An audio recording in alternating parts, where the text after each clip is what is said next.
À la une de ce journal, naissance au sein de l'Assemblée nationale d'un groupe parlementaire pour le soutien aux femmes d'affaires.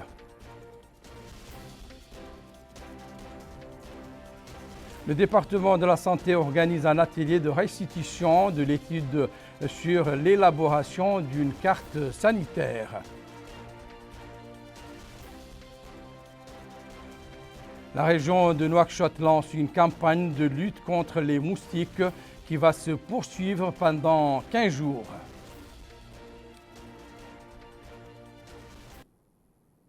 Mesdames, Messieurs, bonsoir. Merci de nous rester fidèles. Les femmes d'affaires mauritaniennes soutenues par les parlementaires, c'est pour elles qu'ils ont dédié un groupe parlementaire dont la naissance a été annoncée aujourd'hui. Son objectif est d'attirer l'attention sur le rôle primordial que jouent les femmes d'affaires dans le circuit du développement. Abderrahman Hameden.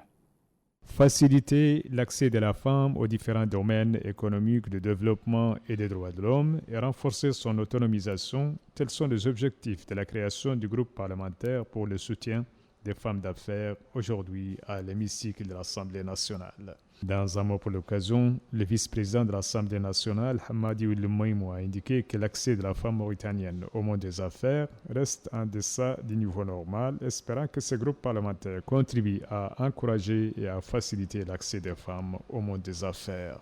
Pour sa part, la ministre des Affaires sociales, de l'Enfance et de la Famille, Naham Taroun Sidia, a précisé que l'appui aux femmes d'affaires par la formation, l'encadrement et les plaidoyers est au cœur des préoccupations de son département, affirmant que le département s'emploie à développer une stratégie nationale pour la promotion de l'entrepreneuriat féminin. Elle a dans ce cadre rappelé que le département a formé et encadré au cours des mois derniers environ 3000 initiatives féminines au profit des sortantes des centres de formation pour la promotion féminine, des coopératives féminines, des femmes diplômées ou encore des filles rurales. La présidente du groupe parlementaire pour le soutien des femmes d'affaires, Liakher Mentisri Moulsid Mokhtar, a indiqué que ce groupe envisage contribuer à la réussite du plan de relance économique lancé par les pouvoirs publics et encourager la participation des femmes à l'opération de développement en cours. Quant au président de l'Union nationale du patronat, Zain El-Abidine Ould Cheikh Ahmed, il a indiqué que l'appui du pouvoir législatif aux femmes d'affaires se croise avec les efforts du patronat mauritanien pour la promotion et l'appui aux femmes d'affaires, tant par l'organisation des manifestations conjointes que par les plaidoyers aux causes de la femme productive. Le groupe parlementaire pour le soutien des femmes d'affaires œuvrera pour renforcer la présence de la femme mauritanienne dans le monde des affaires et sa participation active et productive dans la société. Démarrage aujourd'hui à Nouakchott d'une journée de sensibilisation sur la réinitialisation des bases de données des établissements d'enseignement privé. La journée organisée par le ministère de l'Éducation nationale, de la formation et de la réforme s'inscrit dans le cadre de la mise en œuvre de la feuille de route qui a été convenue avec les acteurs du secteur privé. Abdoul Adamaba. Cette activité s'inscrit dans le cadre de la mise en œuvre de la feuille de route que le département de l'Éducation nationale a entrepris avec les acteurs du secteur privé. À la fin, elle permettra au ministère de l'Éducation nationale, de la formation technique et de la réforme de disposer d'une base de données par rapport au nombre d'écoles d'enseignement dans le secteur privé, la situation des écoles, les infrastructures dont elles disposent et les ressources humaines au niveau de ces établissements. La nouveauté cette année, c'est que le ministère s'est engagé dans l'amélioration de sa gouvernance et il est en train de travailler sur la mise en place d'un système d'information et de gestion de l'éducation qui est maintenant l'outil utilisé pour ce recensement statistique. Cette opération s'est déjà déroulée au niveau de l'enseignement secondaire public parce que les établissements ne sont pas très nombreux.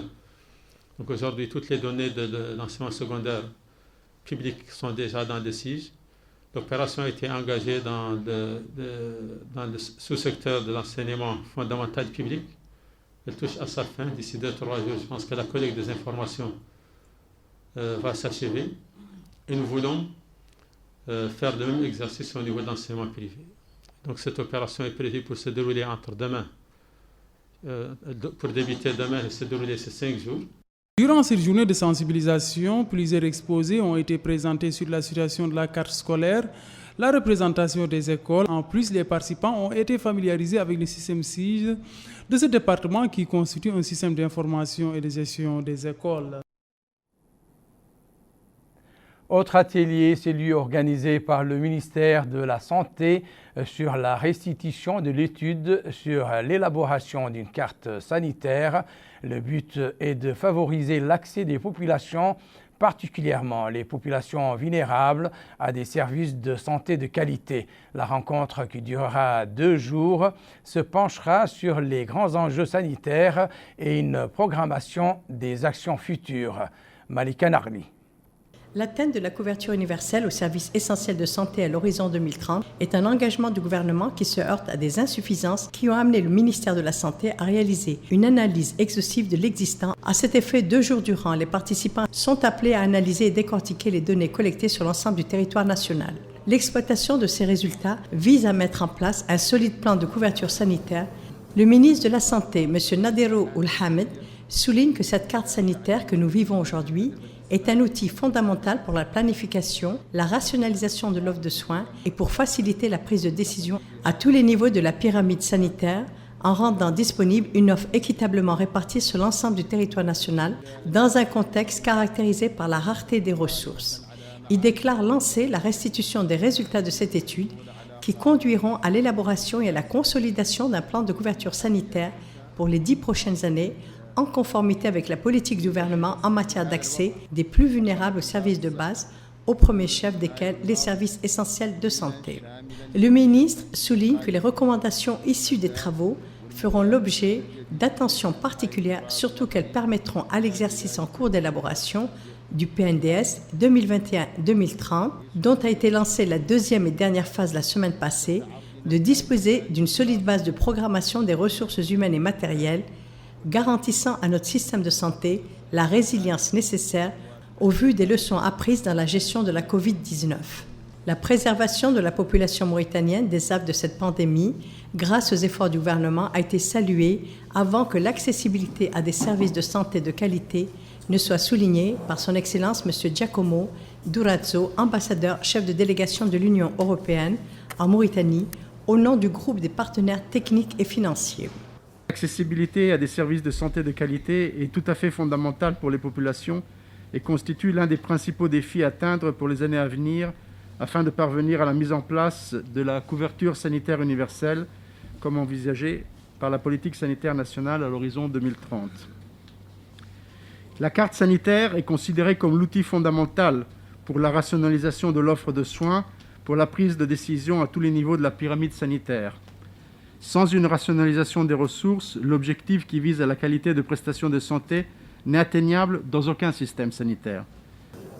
Les participants travailleront par la suite en groupe pour tout d'abord valider le rapport de la carte sanitaire avant de procéder à l'élaboration d'un plan de couverture de la carte sanitaire, et ce, avant la présentation de la synthèse des recommandations. Une feuille de route du plan de développement de la carte sanitaire sera ainsi élaborée. Et sans trop nous éloigner du domaine de la santé, nous allons parler du lancement aujourd'hui par la région de Nouakchott de la vaste campagne de pulvérisation des moustiques et autres insectes qui prolifèrent à la faveur de la saison des pluies. Le coup d'envoi de cette campagne a été donné à partir de la Mourata de Sebra par la présidente du Conseil régional de Nouakchott, en présence des ministres de l'Intérieur et de la décentralisation, de la santé, de l'environnement et du développement durable. Aminata Khan. 15 jours durant, des équipes pédestres vont sillonner la Mourata de Sebra pour pulvériser les eaux stagnantes. Le lancement effectif de cette présente campagne s'est déroulé en présence des ministres de l'Intérieur, de la décentralisation, de la santé, de l'environnement et du développement durable. Prenant la parole à cette occasion, la présidente de la région de Nouakchott, Fatmé Soumit Abdelmalik, a déclaré que les autorités ont répondu favorable aux demandes des populations de la Mourata de Sebra concernant les moustiques qui sont dus à l'abondance de la pluie cette année, indiquant que cette campagne menée par des équipes formées pour installer et démonter les équipes et matériels utilisés dans le processus. Lui succédant, le maire de la Muqata'a de Sebra a salué l'importance de cette campagne et déclaré qu'elle vient à point nommé. La commune de Sebra est très fière de recevoir aujourd'hui autant de personnalités du pays. Nous avons beaucoup souffert des pluies, des inondations.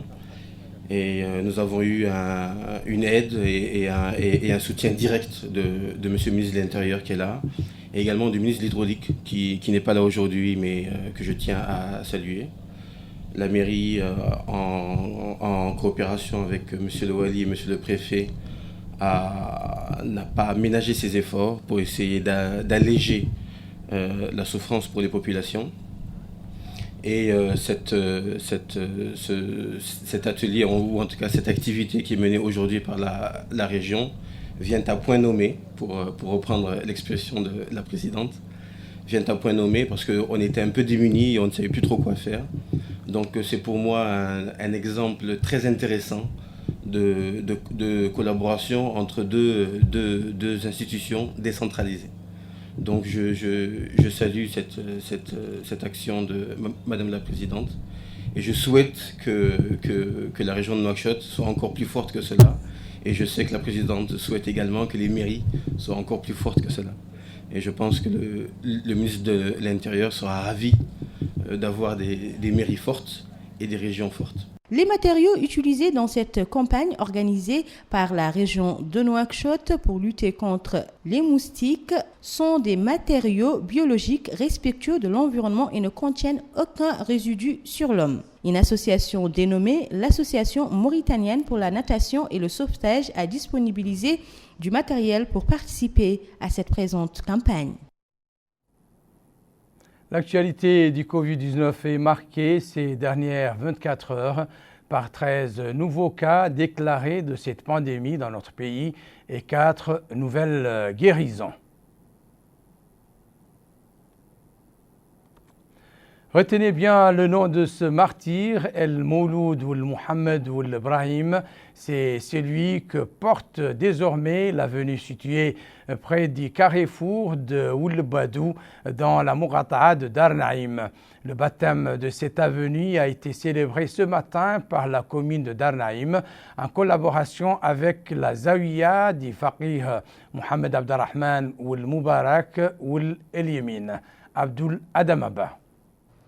L'une des rues de la Muqata'a de Dar Naïm au niveau de la wilaya Nouakchott Nord porte désormais le nom du défunt érudit Mawlud Ould Mohamed Brahim. Cette cérémonie s'est tenue en présence des autorités administratives et municipales de cette Muqata'a ainsi que des représentants de la Zawiya de Mohamed Abdelrahman Ould Moubarak Ould El Yemin pour le patrimoine et l'appui à la recherche scientifique. En plus des personnalités du milieu culturel et de la connaissance ont pris part à cette activité. Sidna Ould Beybakar, maire adjoint de Dar Naïm, a au cours de son allocution rappelé à l'audience la dimension et les qualités du défunt érudit Chérif Mawlud Ould Mohamed Brahim. Il a en outre mis en avant son œuvre et ses réalisations dans le cadre de l'approfondissement des différents aspects de la science islamique. Par la suite, Cheikh Ahmed Mbarek Ould El Yemin, président de la Zawiya Mohamed Abdelrahman Ould Moubarak Ould El Yemin, a formulé des remerciements à l'endroit de tous ceux qui ont œuvré afin que ces rues portent le nom du défunt érudit, à savoir particulièrement la municipalité de Dar Naïm, le ministère de l'Intérieur et de la décentralisation et les autorités locales. À la fin de cette cérémonie, des diplômes de reconnaissance ont été décernés au ministre de la Culture, de l'Artisanat et des Relations avec le Parlement et celui des Affaires étrangères et de la coopération par la Zawiya au vu du travail abattu dans le cadre de la promotion du patrimoine culturel. Actualité régionale à présent avec le démarrage aujourd'hui à Alec de la deuxième opération de distribution des moyens préventifs contre la pandémie du Covid-19 au profit des hôpitaux et des centres de la wilaya du Brakna. Il s'agit particulièrement de masques de protection, de désinfectants, de thermomètres et de combinaisons pour le staff médical. C'est un appui au processus de renforcement des structures sanitaires face à la pandémie du coronavirus qu'un deuxième lot de matériel médical vient d'être mobilisé au profit des centres de santé du Brakna. La mobilisation de ce matériel qui intervient à la suite d'un partenariat entre le Conseil régional du Brakna et la coopération allemande. Le Wali du Brakna a examiné les produits chargés dans des camions à destination de toutes les communes de la région, a indiqué que cela arrive à temps pour la lutte contre la Covid-19. Surtout en ce moment où le monde connaît une seconde vague de contamination, le Wali a appelé les populations au respect des mesures édictées par les autorités sanitaires.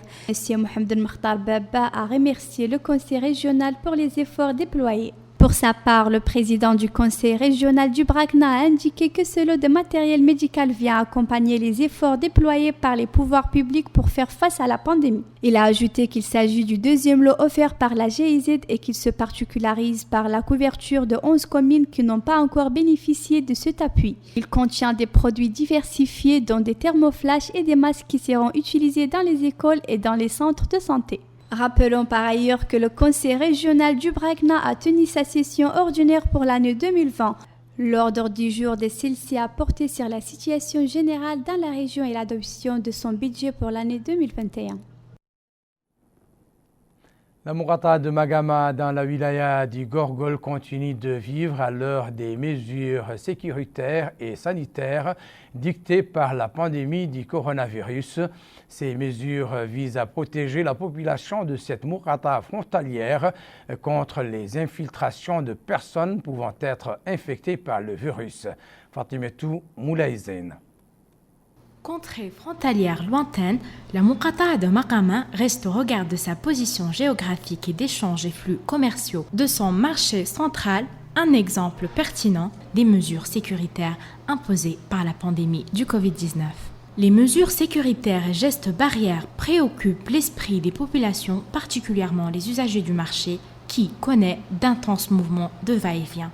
Pour ce citoyen, les populations tentent de leur mieux de se prémunir et d'éviter toute contamination, bien que peu ou presque pas de gens portent de masques. Tel autre compatriote salue les efforts des pouvoirs publics pour juguler la pandémie et les remercie d'avoir veillé à protéger les populations, sécurisant et fermant les frontières dès l'apparition des premiers cas de la pandémie.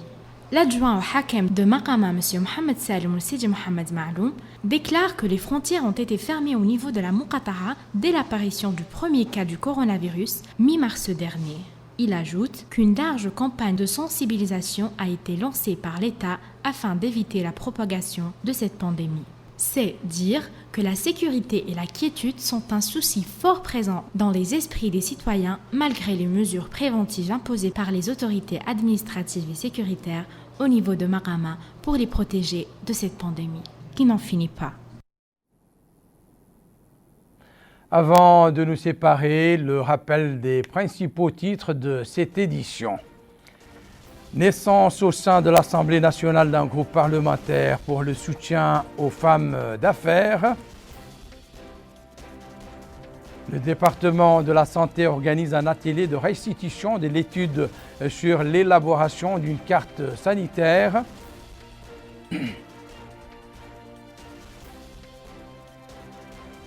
La région de Nouakchott lance une campagne de lutte contre les moustiques qui va se poursuivre pendant 15 jours. Merci de nous rester fidèles. Merci également d'avoir choisi de rester sur El Mauritania. Nous vous souhaitons bonne continuation avec le reste de nos programmes.